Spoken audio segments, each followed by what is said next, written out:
Van Gogh, the verdict.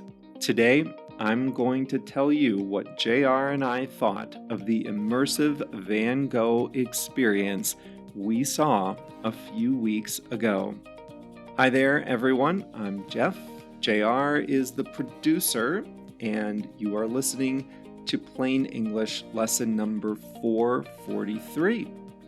Plain English is where we help you upgrade your English with current events, trending topics, and the occasional rant by yours truly.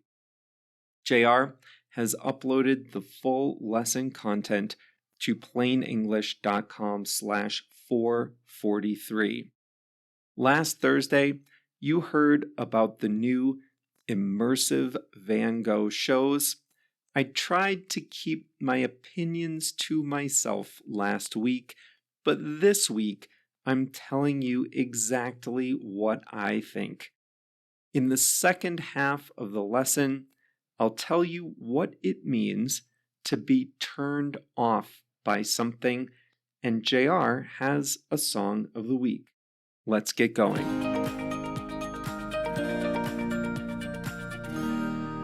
As you learned last Thursday, a number of private companies have developed new ways to display and experience the paintings of famous artists, from the street artist Banksy to Mexican icon Frida Kahlo. But the most common subject of these shows is Van Gogh, and no wonder. The Dutch painter produced over 900 paintings in his lifetime, and the images are now all in the public domain. So one frigid night in January, I met JR at the Germania Club in Chicago to see the Immersive Van Gogh exhibit. Our tickets were timed, so we had to arrive at our specified time, 6:30 p.m.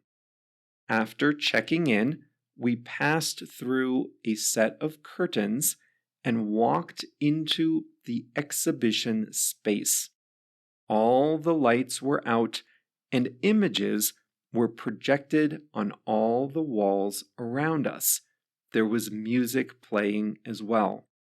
There was one big room with long white walls on all sides, but from the first room, there were open doors that led to smaller rooms, also with walls covered in white, also with the exhibit showing in them. The show is on a loop. When we walked in, one show was about to end, so we took a seat in the middle of the room.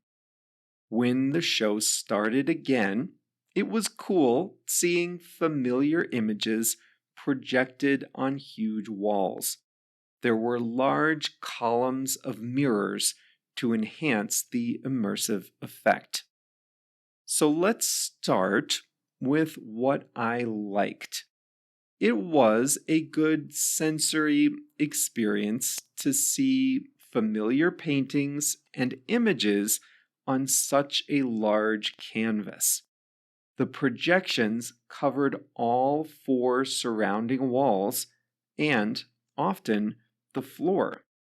I can definitely understand what people mean when they say they feel inside a painting. The images are choreographed to music, so it's an audible experience as well as a visual one. When Van Gogh's famous 1888 painting Café Terrace at Night appeared, the music playing was the French song Je ne regrette rien. It was fun to walk around and get different perspectives on the images. Because they were animated, you could feel the mood change as, for example, the sun came up over golden wheat fields. In the Chicago space, You could enjoy the exhibition from the large front room, or you could walk through to other smaller rooms. This lets you get a more intimate experience with the walls closer to you. JR and I watched a loop in the main room and another in a smaller room. Some people liked to sit on the floor in a corner and just look up. Others liked to walk around. Others liked to stand or sit in the middle. People were enjoying the space the way they wanted to. And now for the bad. Let's start with the fact that this exhibition looks far better on Instagram than in real life. When you take photos, the images appear to shine off the walls. But in person, the images are washed out. They're like any other projection on a wall. They're just not bright and brilliant. But they do appear that way in your cell phone photos. So, as in so many ways, what appears on Instagram is a filtered version of reality. Second, the loop was 35 minutes total. We got to the end, and I said, "Was that really it?" And the next thing I said was, "What was that?" There wasn't a story. There wasn't any logic. There was certainly no learning. There was music and images morphing into one another. But if you're listening and asking yourself the question, what is this exactly? Well, here's your answer. It isn't anything. It's just big images and music. But now I need to tell you my real objection, and that is the abject commercialism of the show. Those of you who've listened for a long time, you know that I don't mind if people make $1. If you play by the rules and if you're not hurting anyone, I say go for it. But the abject commercialism of this show turned me off. Maybe it's because I'm not used to experiencing art in such a commercial way. But let me tell you what I mean. First of all, JR and I paid $94 for these 2 tickets. That included a $13 convenience fee, and that ticket permitted us to enter at 6:30 p.m. on the dot. We could pay more for the flexibility to come 2 hours before or after. We could pay more to go on a weekend. We could pay more if we wanted to rent, not buy, rent a plastic cushion to sit on during the show. We could pay more for access to an express entry line, or pay even more to access the VIP line. Not that anyone was waiting in any of these lines. You could pay extra to have a special date night package where you sit in a semi-private balcony. You could pay for drinks on the way in. You could pay for drinks on the way out. We didn't do any of that. The absolute cheapest way for 2 people to experience this 35-minute show was to pay $94.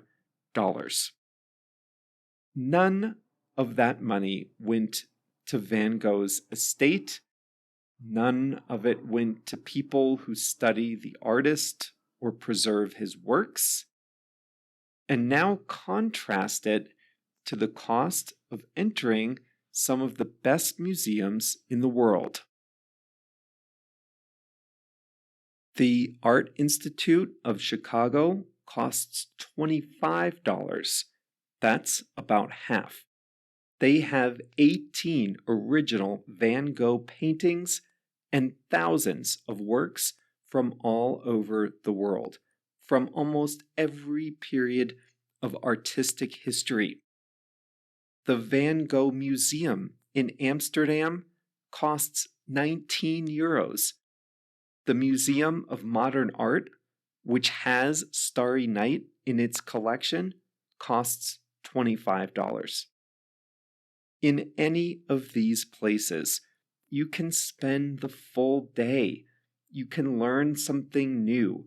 You can get lost in the artwork. You can marvel at the skill. You can compare and contrast. You can wonder about the lives and the places being depicted.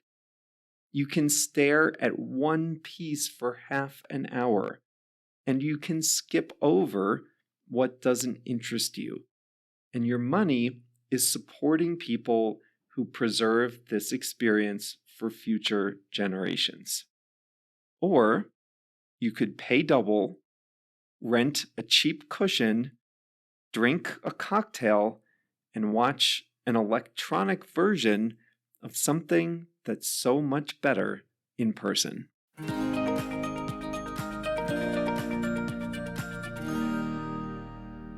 I didn't mean to make this so long, but I feel like I needed to get this off my chest.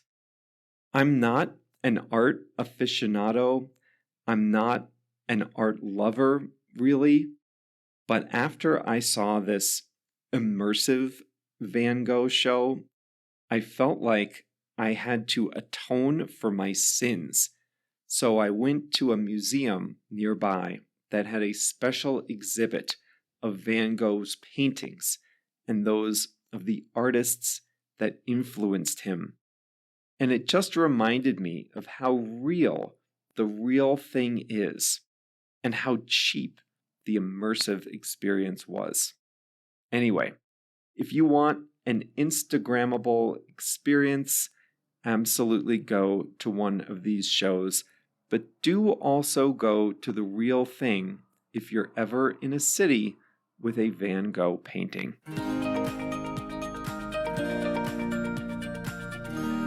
Today's expression is to turn someone off. We've done a lot of expressions with turn, but never turn off. When something turns you off, it makes you lose interest. What really turned me off about the Van Gogh exhibit was the commercialism of it, the cost, the constant asking for extras, the ubiquitous advertising. This isn't how I'm used to experiencing artwork. It's not how I experience going to the movies, for that matter. If this were a $5 or $10 thing you could do before or after going to a museum or a concert or another activity, I think I would actually like it. But the fact that they promised so much, charged so much, and delivered so little, well, that turned me off. That caused me to lose interest in this type of show. I like Frida Kahlo, but I won't be going to the immersive Frida Kahlo show, which is coming next. The Van Gogh show just turned me off this whole kind of show. Here's a question. Do you want famous athletes, musicians, and actors to opine on political issues. On the one hand, famous people want to use their platform to do some good in the world and to advocate for causes they believe in. However, some fans are often turned off by hearing divisive political opinions coming from athletes and celebrities. What does that mean? Some fans lose interest. They're turned off. They lose interest in these celebrities if they express divisive opinions. Aaron Rodgers is not getting vaccinated. Neil Young doesn't want his music on Spotify because other creators on Spotify are spreading misinformation on vaccination. Yikes. That just turns some people off. They want to watch Aaron Rodgers play football and listen to Neil Young play music on Spotify, and they don't want to think about vaccines while they're doing so. If you've listened long enough, you also know I'm not usually a huge fan of big international sporting competitions like the World Cup and the Olympics. The corruption, the bribery, the politics, the egos, the money, it just turns me off these big mega events. I just try to focus on the performances, but it's hard. The World Cup is going to be in the scorching desert, in stadiums built with slave labor, because an oil-rich government bribed their way into it. And I'm supposed to just forget that while I watch the games? Ugh, the politics, the corruption, the insiders, it just turns me off these big events. So how closely do you pay attention to your grammar when you text? If you have a date coming up, you might want to check your spelling before you send your next message. A survey of British singles found that half are turned off by dates who don't write grammatically. That means half of British singles lose interest if their dates can't form a sentence correctly when sending a text. Women were more likely to find this behavior a turnoff. The biggest complaints were misplaced apostrophes, confusing your and your, and using more than one exclamation point.